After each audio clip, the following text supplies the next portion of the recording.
پڑھیے معراج مناون چلے آئے اس ستی ہوئی امت دے بہت جگاون چلے آئے اللہ نو اپنی امت دے دکھ درد سناون چلے آئے دکھ درد سناون چلے آئے نال دید دے پیاسے عرشیاں نو دیدار کراون چلے آئے دید دے پیارے عرشیاں نو بڑیے دیدار کراون بعد از درود و صلاۃ آج کی یہ پاکیزہ و منزہ محفل پاک سلسلہ جلسہ معراج النبی صلی اللہ علیہ وآلہ وسلم انعقاد پذیر ہے دعا ہے اللہ تعالی اس محفل پاک کا صدقہ ہم سب کے جولیاں خیرات سے بھر دے ہم سب کی دعائیں اپنی بارگاہ میں قبول فرمائے سب کی دین دنیا کے معاملات میں اللہ برکتیں آسانیاں عطا فرمائے سب سے پہلے ہمارے ذہن میں یہ بات ہونی چاہیے کہ یہ محفل پاک اور اس کی حاضری اس میں قدمے درمے سننے حصہ لینا ہمارے لیے کتنا بابرکت ہے بچے پھر بھی بچے ہوتے ہیں ان کی ایک اپنی دنیا ہوتی ہے لیکن ان سے بھی میں گزارش کروں گا کہ تھوڑا سا وقت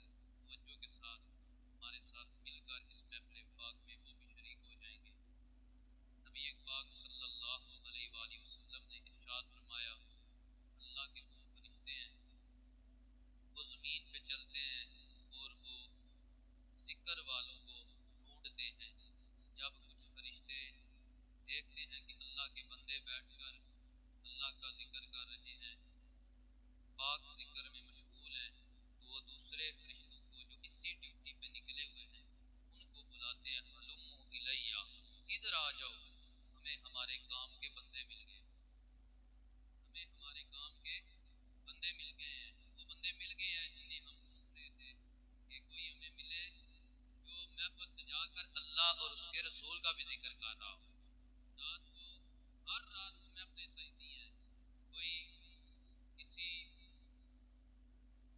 سیاسی کینڈیڈیٹ کے ذکر کی محفل سجاتا ہے کوئی کسی ذکر کی محفل سجاتا ہے لیکن آپ اتنے مقدر والے ہیں اللہ نے ہمیں اپنے حبیب کے ذکر کی محفل سجانے کا موقع عطا فرمایا یہ سچی بات ہے کہ محفل پاک کا جو ہے جمعہ سے پہلے کوئی انتظام نہیں تھا اور میں بھی خوش تھا دل میں یہ بات ضرور تھی کہ پتہ نہیں ہم سے کچھ کوتاہی ہو گئی ہے کہ معراج شریف کی محفل ہے اور وہ ہم کروا نہیں رہے تو اللہ تعالیٰ نے اور اللہ کے حبیب نے ہمیں چن لیا ایسے کیسے ہو سکتا ہے کہ حضور کے معراج کی محفل ہو اور حضور کے دیوانے یوں ہی مایوس بیٹھے رہیں آج ہم گج بج کے نبی پاک کے معراج کی محفل سجائیں اس محفل میں جب فرشتے آتے ہیں نا نبی پاک ارشاد فرماتے ہیں فرشتے پڑاؤ کر لیتے ہیں کتنا پڑاؤ کرتے ہیں حدیث میں آتا ہے کہ آسمان دنیا تک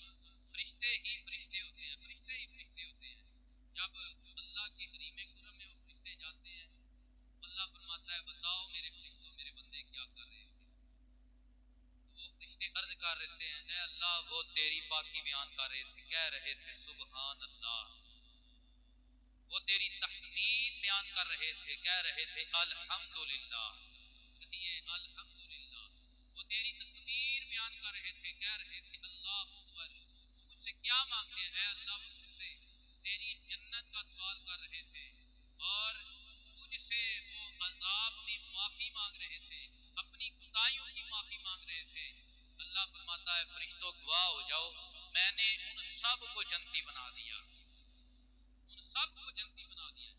اب آگے حدیث کے الفاظ بڑے مزیدار ہیں کہ فرشتے عرض کرتے ہیں اللہ ایک بندہ میں ایسا بھی تھا جو ذکر کے لیے نہیں آیا تھا، جو اپنے کسی دنیاوی کام کے لیے آیا تھا، اپنی کسی لالچ میں آیا تھا۔ اللہ تعالیٰ فرماتا ہے فرشتوں وہ جو محفل سجائے بیٹھے تھے ان کے ساتھ بیٹھنے والا بھی بدبخت نہیں رہتا، میں نے اسے بھی جنتی بنا دیا۔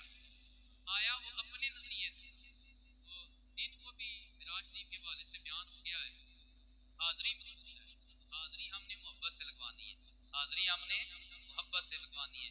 اللہ ارشاد فرماتا ہے تلک الرسل فضلنا بعضهم علی بعض، یہ میرے پاک رسول ہیں جنہیں میں نے بعد کو بعد پہ فضیلتیں عطا فرمائی ہیں۔ منہ من کلم اللہ ورفع بعضهم درجات، اور ان میں سے کچھ ایسے ہیں کہ جن سے میں نے کلام کیا ہے، اور بعض ایسے ہیں جن کے میں نے درجے بلند کر دیے ہیں، جن کے میں نے درجے بلند کر دیے ہیں۔ اللہ اکبر۔ مفسرین اکرام فرماتے ہیں جن سے اللہ نے کلام کیا ہے ان میں ایک نام حضرت موسیٰ علیہ السلام کا ہے، کہ جن کے ساتھ اللہ نے کوئی دور پہ کلام کیا۔ کس جگہ پہ کلام کیا؟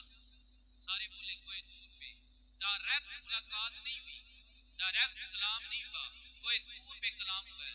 حضرت موسیٰ علیہ السلام نے 9 مرتبہ عرض کی تھی رب آرینی، رب آرینی، اے اللہ مجھے دیدار کروا دے۔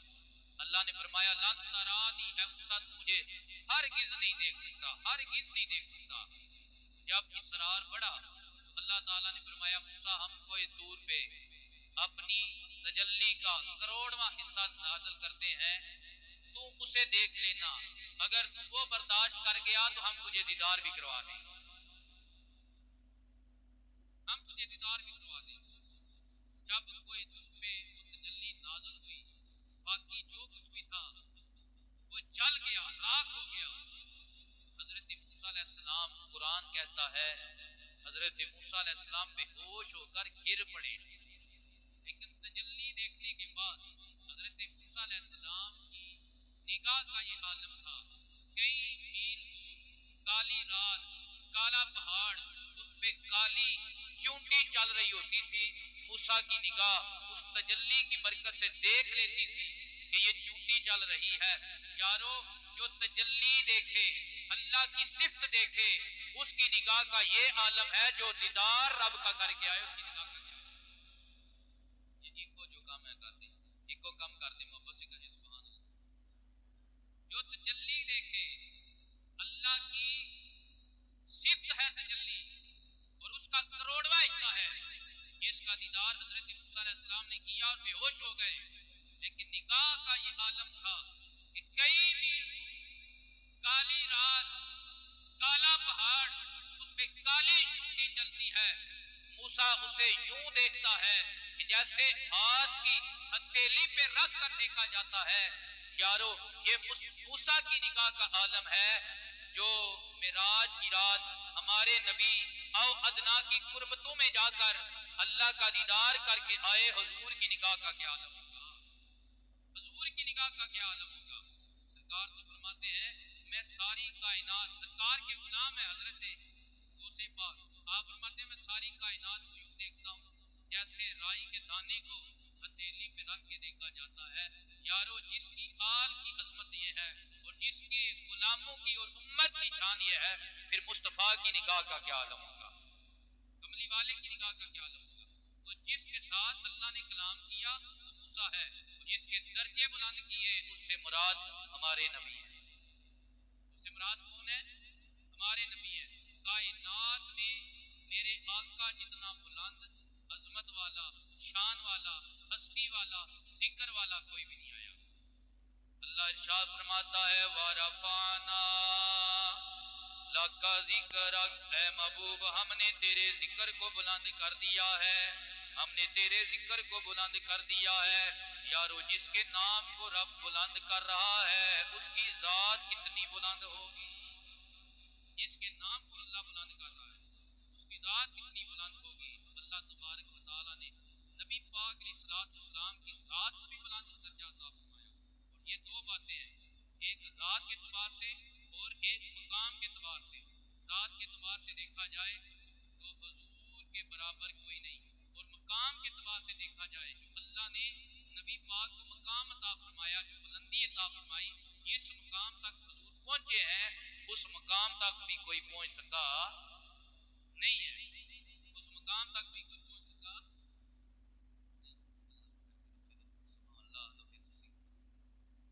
تاجداری کائنات کے غلام و حال کی کائنات فرماتا ہے سبحان الذی اسرا بعبدہ، پاک ہے وہ ذات جس نے اپنے بندہ خاص کو سیر کروائی۔ اب عقل والوں نے یہاں پہ عقل کے گھوڑے دوڑائے، یہ کیسے ہو سکتا ہے؟ رات کے تھوڑے سے حصے میں بندے کو عرشوں کی سیر کروائی گئی ہے۔ میں کہتا ہوں پیچھے قرآن میں پھر آ جا، حضرت سلیمان علیہ السلام کا دربار لگا ہوا ہے۔ حضرت سلیمان علیہ السلام نے فرمایا ملکہ بلقیس اپنا تخت بند کوٹھڑیوں میں رکھ کر تالے لگا کر میری بارگاہ میں آ رہی ہے، میں چاہتا ہوں بلقیس بعد میں آئے، اس کا تخت میرے دربار میں پہلے آ جائے۔ اب عفریت جن کھڑا ہوا کہنے لگا اے سلیمان علیہ السلام میں تخت لے کر آؤں گا، کتنا ٹائم لگائے گا؟ اس نے کہا اے اللہ کے نبی سلیمان علیہ السلام ابھی آپ کا دربار برخاست نہیں ہوگا، میں تحت حاضر کر دوں گا۔ حضرت سلیمان علیہ السلام نے فرمایا اے عفریت جن تو بیٹھ جا، مجھے تحت اس سے بھی پہلے چاہیے، مجھے تحت اس سے بھی پہلے چاہیے۔ اب ایک بندہ کھڑا ہوا جس کا نام ہے آصف بن برہیہ، جس کے پاس قرآن کے علم میں سے آسمانی کتاب میں سے کچھ علم ہے۔ قال الذی عنده علم من الکتاب، جس کے پاس کتاب کے علم میں سے کچھ علم ہے، وہ کہنے لگا میں لے کر آؤں گا، کتنا ٹائم لگائے گا؟ عرض کرنے لگا قبلہ ایرتد طرفک، اے سلیمان علیہ السلام آنکھ چپکنے میں جتنا ٹائم لگتا ہے اس سے بھی پہلے میں تحت حاضر کر دوں گا۔ آنکھ چپکنے میں جتنا ٹائم لگتا ہے اس سے پہلے تحت حاضر کر دوں گا۔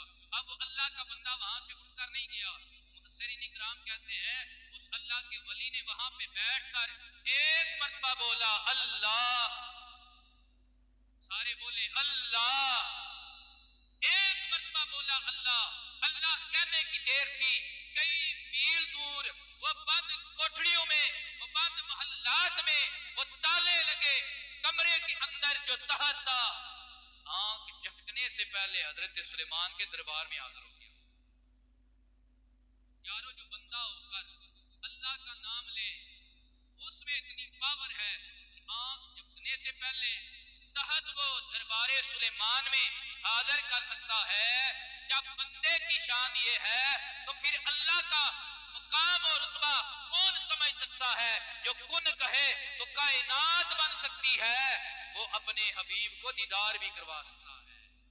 اے معراج سی راز محبتاں دا تے نہیں سی ہر ایک دی سمجھ وچ آن والا، سدیا طالب تے گیا مطلوب اتے، وچ جبریل سی سد لے جان والا، وعدے کہندے نے بنا در واضیاں دے،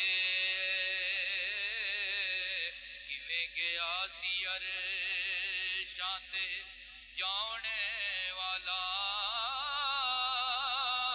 ابر ایتھے عقل نو دہل کیے، جانے جان والا یا لے جان والا، ابر ایتھے عقل دہل کیے، جانے جان والا یا لے جان والا۔ اللہ اکبر، پاک ہے وہ ذات جس نے سیر کرائی، یہاں پہ سفر نہیں بولا، فرمایا اسرا، جس نے سیر کروائی۔ جب بندہ باشنے کا صبح کے وقت سیر کے لیے نکلے گا جہاں تک اس کا علاقہ ہے، کیونکہ سیر ہمیشہ علاقے میں کی جاتی ہے، سیر ہمیشہ علاقے میں کی جاتی ہے۔ اللہ تبارک و تعالیٰ نے اپنے نبی کو سیر کہاں سے شروع کروائی؟ مکہ سے۔ کہاں سے شروع کروائی؟ مکہ سے شروع کروائی، اور کہاں تک ختم ہوئی؟ عرش معلیٰ سے اوپر او ادنا کی بلندیوں تک، جہاں تک اللہ نے چاہا وہاں تک اللہ نے سیر کروائی۔ اس میں کیا ہے؟ اللہ بتانا یہ چاہتا ہے یہ فرش بھی میرے مدینے والے کا علاقہ ہے، عرش بھی میرے مدینے والے کا علاقہ ہے، عرش بھی میرے کملی والے کا علاقہ ہے، عرش بھی میرے کملی والے کا علاقہ ہے۔ فرش میں بھی میرے محبوب کے دو وزیر ہیں، عرش میں بھی میرے محبوب کے دو وزیر ہیں۔ فرش والے وزیروں میں سے ایک کا نام صدیق اکبر ہے، ایک کا نام عمر فاروق ہے، اور عرش میں جو دو وزیر ہیں ایک کا نام جبرائیل ہے، ایک کا نام میکائیل ہے، ایک کا نام جبرائیل ہے، ایک کا نام میکائیل ہے، جو اس بات کی دلیل ہے کہ فرش پہ بھی حکومت آمنہ کے لال کی ہے، فرش عرش پہ بھی حکومت آمنہ کے لال کی ہے۔ تحت ہے ان کا تاج ہے ان کا، پڑھیے تحت ہے ان کا تاج ہے ان کا، دونوں جہاں میں راج ہے ان کا، دونوں جہاں میں۔ اللہ اکبر، سیر کروائی رات کے وقت، کس وقت سیر کروائی؟ رات کے وقت۔ رات کے وقت میں جب اللہ نے ذکر کیا تو لیلن فرمایا، یہ دو تنوینیں ہیں، علماء کہتے ہیں یہ قلت وقت کا اعلان کر رہی ہیں۔ سیر تو رات میں ہوئی ہے، عرصوں سے پار کی ہوئی ہے، لیکن وقت بڑا تھوڑا لگا ہے، بڑا تھوڑا لگا ہے، وقت بڑا قلیل لگا ہے۔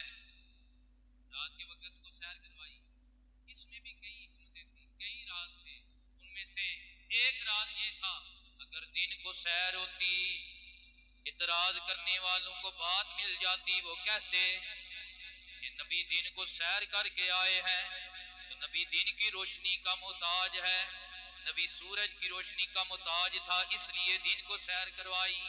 اللہ اکبر، اللہ نے رات کو سیر کروائی اور بتلا دیا یہ سورج، یہ چاند، یہ تارے، وہ 27ویں شب ایسی ہوتی ہے جب چاند کی چمک بھی ختم ہو جاتی ہے، یہ وہ رات ہے جو کالی رات ہے، لیکن اللہ نے بتلا دیا میرا نبی ان کی روشنی کا محتاج نہیں ہے، بلکہ سورج بھی روشنی لیتا ہے تو کملی والے کے قدموں سے لیتا ہے۔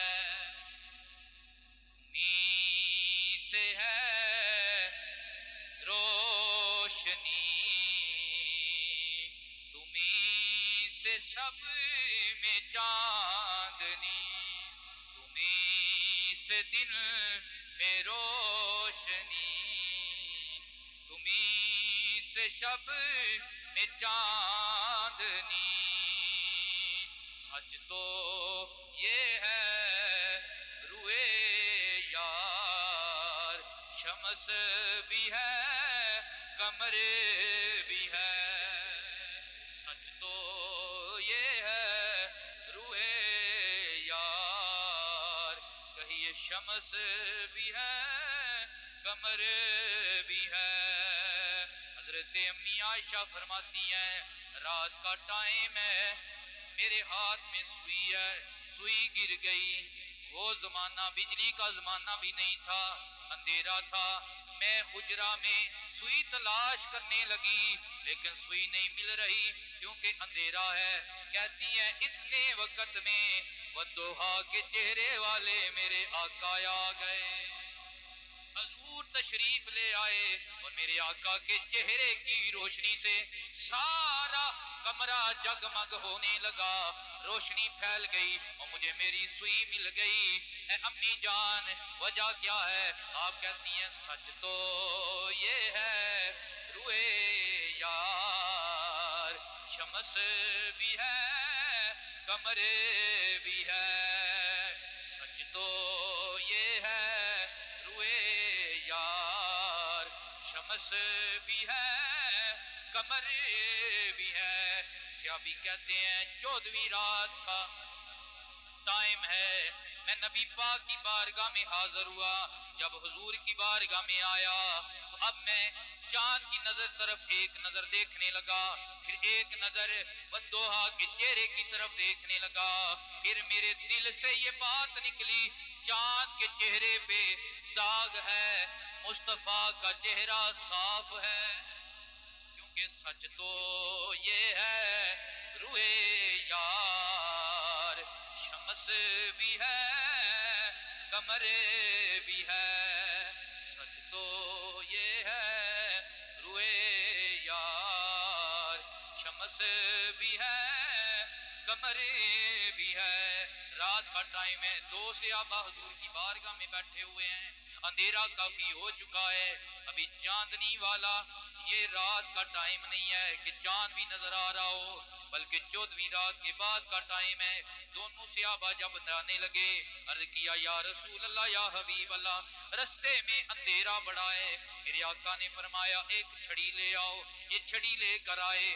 میرے آقا نے ید اللہ والا ہاتھ لگایا، ہاتھ لگانے کی دیر ہے وہ چھڑی سے نور نکلنے لگا ہے، چھڑی سے نور نکلنے لگا ہے. اب وہ دونوں صحابہ چل پڑے ہیں.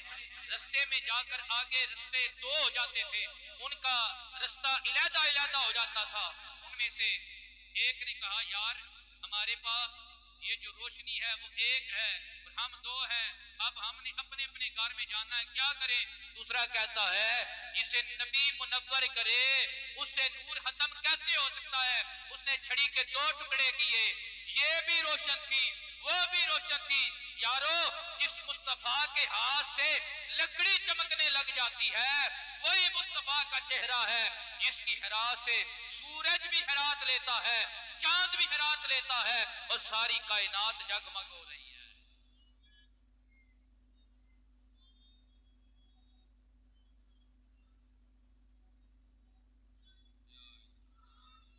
سچ تو یہ ہے روئے یار، بڑی شمس بھی ہے قمر بھی ہے. سچ تو یہ ہے روئے یار، شمس بھی ہے قمر بھی ہے. رات کو سیر کرائیے من المسجد الحرام میں الى المسجد الاقصی، مسجد حرام سے مسجد اقصی تک. اب سیر تو عرشوں کی کروائی ہے، یہاں پہ ذکر صرف مسجد حرام سے مسجد اقصی کا ہے. علماء کہتے ہیں اس میں اصل جواب جو ہے مکے کے کافروں کو دینا تھا اور ان کی عقل کے مطابق بات کر کے انہیں سمجھانا تھا. جب یہ سمجھ آ گیا تو آگے والا بھی آ جائے گا. آپ کہیں گے وہ کیسے؟ چونکہ نبی پاک علیہ الصلوۃ والسلام آپ کی ابتدائی زندگی مکی زندگی اور مکی زندگی میں حضور کو معراج بھی ہوئی. مکے کے لوگ جو تھے وہ مسجد اقصی جایا کرتے تھے، فلسطین جایا کرتے تھے، شام جایا کرتے تھے. انہوں نے مسجد اقصی کو اکثر لوگوں نے دیکھا ہوا تھا اور انہیں یہ بھی پتا تھا کہ محمد ہم میں ہے، لیکن آج تک محمد عربی مسجد اقصی نہیں گئے، یہ بھی پتا تھا. جب حضور نے یہ ذکر فرمایا قرآن کی آیت پڑھ کے، انہوں نے کہا اے محمد اگر تم وہاں پہ گئے ہو تو ہمیں بتاؤ وہ مسجد کا نقشہ کیسا ہے. میرے آقا نے ابو جہل کو بتایا، مکے کے کافروں کو سامنے بٹھایا، بٹھا کر فرمایا اس مسجد کے اتنے دروازے ہیں، اتنے اس کے پلر ہیں، یوں یوں یہاں سے وہ اس کی اونچائیاں ہیں. جب انہوں نے سنا وہ کہنے لگے یارو ہم تو کتنی بار گئے ہیں، اس طرح تو ہم مسجد کا نقشہ ہم بھی بیان نہیں کر سکتے ہیں جیسے کملی والا بیان کر رہا ہے، جیسے کملی والا بیان کر رہا ہے. لیکن اب جب وہ تسلیم کر گئے کہ محمد عربی بیان کر رہے ہیں، نقشہ تو ٹھیک بیان کیا ہے کیونکہ یہ ظاہری بات دیکھ کر آئے ہیں تو بیان کیا ہے. اب آپ کہیں گے بات تو عرشوں کی کرنی تھی، تو یہاں پہ اتنا سفر بیان کیا، وجہ کیا ہے؟ وجہ یہ ہے کہ وہ جو زمانہ تھا اس زمانے میں 1 مہینہ لگتا تھا مکہ شریف سے مسجد اقصی تک جاتے ہوئے. کتنے؟ سارے بولو، جڑے جڑے ستے ہو بھی بول لو. کرتا تھا اس دور میں نبی پاک نے کیا فرمایا؟ آیت پڑھ کے فرمایا لیلن، میں مہینے میں نہیں ہو کے آیا، رات میں صرف اتنا سا ٹائم لگا، بستر بھی گرم رہا، کنڈی بھی ہلتی رہی، بستر بھی گرم رہا اور کنڈی بھی ہلتی رہی، پانی بھی ٹپکتا رہا، بس اتنا سا ٹائم لگا، میں معراج کر کے آ گیا، معراج کر کے آ گیا۔ اللہ اکبر! وہ جو سال تھے، وہ جو زمانہ تھا، اس زمانے میں ایک مہینہ لگتا تھا، میرے نبی رات کے تھوڑے سے حصے میں ہو کر آئے ہیں۔ جب کفار کی عقل میں یہ بات آ جائے گی کہ جو نبی رات کے تھوڑے سے حصے میں مسجد اقصی جا سکتا ہے، وہ نبی عرشوں سے پار ہو کر بھی آ سکتا ہے، وہ نبی عرشوں سے پار ہو کر بھی آ سکتا ہے۔ اب سیر کیوں کروائی ہے؟ اس کا مقصد کیا ہے؟ لِنُرِيَهُ مِنْ آيَاتِنَا، تاکہ ہم اپنی نشانیاں دکھائیں، تاکہ ہم اپنی نشانیاں دکھائیں۔ میرے آقا فرماتے ہیں میں نے جنت کا مشاہدہ کیا، جنت میں میں گیا تو مجھے یوں لگا جیسے کوئی چل رہا ہے۔ میں نے پوچھا جبریل یہ کون چل رہا ہے؟ جبریل نے ہاتھ جوڑ کر عرض کیے یا رسول اللہ، یہ آپ کا کالا غلام بلال ہے جو مکے کی گلیوں میں چل رہا ہے اور اس کے چلنے کی آواز جنت کی گلیوں میں آ رہی ہے۔ یہ آپ کا کالا بلال ہے جو مکے کی گلیوں میں چل رہا ہے اور اس کے چلنے کی آواز جنت میں آ رہی ہے۔ اللہ اکبر! یہاں پہ دو عقیدے سامنے آتے ہیں۔ پہلا عقیدہ تو یہ سامنے آتا ہے کہ جو ذات کا حبشی ہو اور زر حرید غلام ہو، آزاد کردہ بندہ ہو، یارو اس کی نسبت اگر آقا سے ہو جائے، اللہ اسے یہ شانے دیتا ہے چلے مکے کی گلیوں میں آواز جنت میں سنائی دی جاتی ہے، پھر وہ محمد مصطفیٰ کی کیا شان ہوگی۔ ایک پاسے محبوب خدا دا، ایک پاسے کل خدائی، ایڈی شان ایڈی عظمت کسے اور انسان نہیں پائی، کل نبیاں نالوں اونچا، ایڈا اونچا ہو رے نہ کائی، آزم اونوں کون کٹاوے جدی رب کرے وڈیائی، آزم اونوں کون کٹاوے جدی رب کرے وڈیائی۔ نے فرمایا میں نے جنت میں ایک بہت خوبصورت بڑا عالی شان محل دیکھا، میں نے جب اس کے اندر جھانکا تو کیا دیکھا؟ اس کے سین میں بیٹھ کر ایک حور وضو کر رہی۔ نے فرمایا پتہ ہے وہ کس کا محل ہے؟ فرمایا وہ محل ہے حضرت عمر فاروق کا، اور اس میں جو حور ہے وہ حضرت عمر فاروق کی حور ہے۔ سرکار نے فرمایا عمر میرا دل چاہا تھا کہ میں اس محل کے اندر جاؤں، یہ صحیح حدیث میں ہے کہ میں اس محل کے اندر جاؤں، لیکن پھر مجھے خیال آیا عمر بڑا غیرت والا ہے، میں نے تیری غیرت کا لحاظ رکھا ہے۔ یارو جو آقا ہو کے اپنے غلام کی غیرت کا اتنا خیال رکھتا ہے کہ عمر کو شاید برا نہ لگ جائے، عمر بڑا غیرت والا ہے، پھر امتی کو بھی چاہیے، 14ویں صدی کے امتی کو بھی چاہیے کہ جب بات عمر کی آئے پھر ادب سے سر جھکا لے، جب بات عمر کی آئے پھر ادب سے سر جھکا لے، کہ وہ اتنی عظمت والے لوگ ہیں جن کی حیا کا خیال، جن کی غیرت کا خیال اللہ کے نبی بھی رکھا کرتے۔ حضرت عمر فاروق رو پڑے یا رسول اللہ میں تو کچھ بھی نہیں، لیکن سرکار کی محبت کی حضرت عمر کے ساتھ۔ فرمایا میں نے تیری غیرت کا خیال کیا۔ پھر جہنم کا مشاہدہ ہوا، میں بات ختم کرتا ہوں۔ میرے آقا نے ارشاد فرمایا کہ میں نے دیکھا کہ ایک بندہ ہے، اس کا پیٹ شیشے کی طرح ہے اور بڑا ہے، اندر کا باہر، باہر کا اندر نظر آ رہا ہے، اس کے پیٹ میں بڑے بڑے سانپ ہیں، اور وہ گدھے کی طرح جیسے گدھا چکی کے ارد گرد چکر لگاتا ہے، وہ اس طرح چکر لگا رہا ہے جیسے کوئی پاگل ہو چکا ہے۔ میں نے پوچھا جبریل یہ کون ہے؟ عرض کیا یا رسول اللہ یہ وہ بندہ ہے جو سود کھایا کرتا تھا۔ کیا کھایا کرتا تھا؟ سود کھایا کرتا تھا، سود کھایا کرتا تھا۔ میرے آقا نے ارشاد فرمایا کہ سود کے 70 درجے ہیں، 70 درجے ہیں، اس کا کم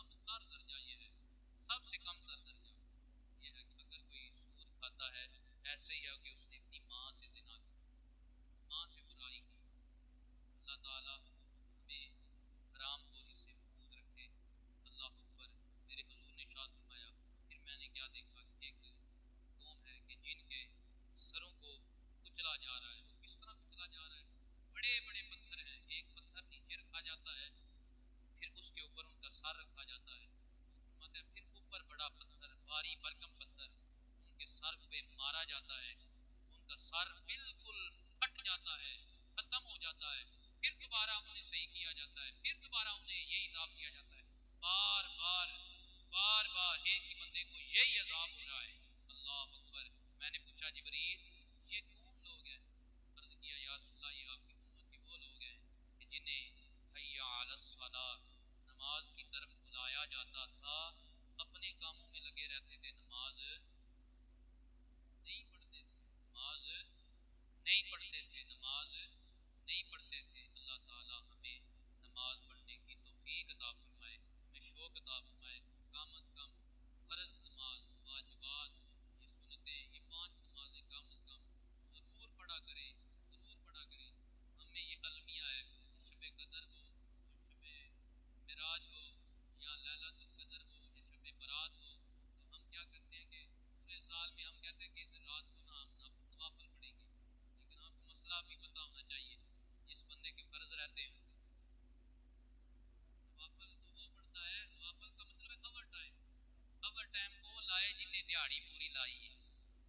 اوور ٹائم وہ لائے جن نے دیہڑی لائی ہے. جب بھی ایسی راتیں آئیں ہم آپ کو روکتے نہیں. ایسی راتیں آئیں تو کوشش کریں جہاں آپ نوافل پڑھتے ہیں نا وہاں آپ کوشش کریں کہ آپ اپنے فرضوں کی قضا کیا کریں. ہم اپنے فرضوں کی قضا کریں گے. اس طرح جس طرح 5 نمازیں ہوتی ہیں اسی طرح آپ فجر پہلے شروع کر دیں. یہ اب 2 فرض فجر کے ہیں جو میرے آخر میں قضا ہوئے تھے. یہ 4 فرض ہیں ظہر کے جو آخر میں قضا ہوئے تھے. یہ 4 فرض ہیں عصر کے جو آخر میں قضا ہوئے تھے. یہ 3 فرض ہیں مغرب کے. یہ 4 فرض ہیں عشاء کے جو آخر میں قضا ہوئے تھے. اسی طرح پھر بار بار آپ کے میں جتنی طاقت ہے اور جتنا آپ کو شوق ہے تو کوشش کریں اپنی قضا نمازوں کا خیال کریں. کتنی کون سی نمازوں کا؟ قضا نمازوں کا خیال کریں. اللہ کے بارگاہ میں سب سے پہلا سوال نماز کا ہے. کس کا سوال ہے؟ نماز کا سوال ہے. اللہ تعالیٰ ہمیں مسجدیں آباد کرنے کی توفیق عطا فرمائے. یہ میرے نوجوان بھائی، یہ جو ہمارے بچے اسکولوں میں جاتے ہیں، جو 8ویں 10ویں کلاس میں ہیں، اس طرح کلاس میں ہیں، ان بچوں کو بھی چاہیے کہ وہ مسجد میں آئیں اور اذان دیا کریں، شوق سے اذان دیا کریں. میرے نبی نے ارشاد فرمایا دن معاشر کا ہوگا جو مؤذن ہے، اذان دینے والا ہے، اس کی گردن سب سے اونچی ہوگی. کیا مطلب ہے؟ وہ دیہڑے معاشر کے سارے تو وکرا ہی نظر آ گئے، وکھرا نظر آ جائے. اللہ تعالیٰ ہمیں عمل کی توفیق عطا فرمائے. جتنے بھائیوں نے یہاں پہ حاضری دی یہ سب کا حصہ ہے. بالخصوص بھائی جاز صاحب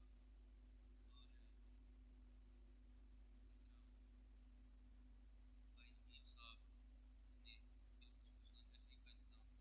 حاجی نادر صاحب نے بھی ساڑھا تھا. آپ سب کا حصہ ہے. جب بھی محفل ہو